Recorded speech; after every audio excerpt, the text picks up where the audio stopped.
Hey, sir, that's my dress.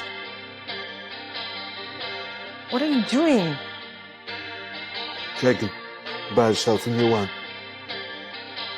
Excuse me, sir, but this is too much. I slapped him across the face in anger.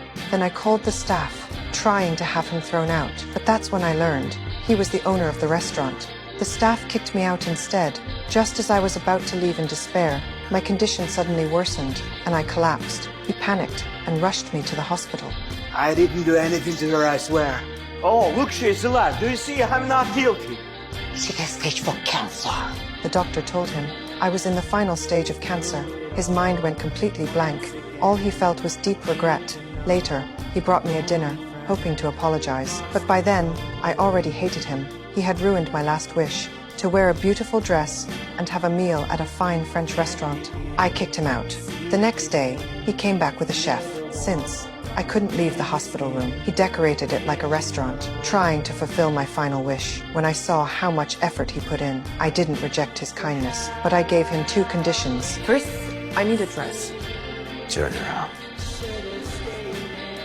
Seeing his sincerity, I decided to let go of my anger. When I came out wearing my dress, his eyes were fixed on me. With him by my side, I enjoyed my last candlelit dinner. That night, we truly got to know each other, and both of us felt something stir inside. But good times never last. The doctor said I needed to rest. As he got up to leave, I suddenly called out to him, thanking him for everything he had done.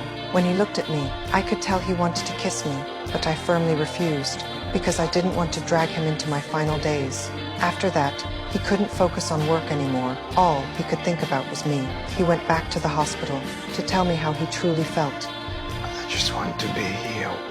I have about 3 days left. I'll remember these 3 days for the rest of my life. Seriously? Who the hell decided it should be exactly 3 days, huh?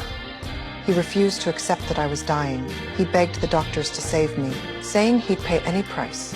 There is an experimental treatment in Paris, but they don't give guarantee. Okay. And you could open sumo restaurant for this money.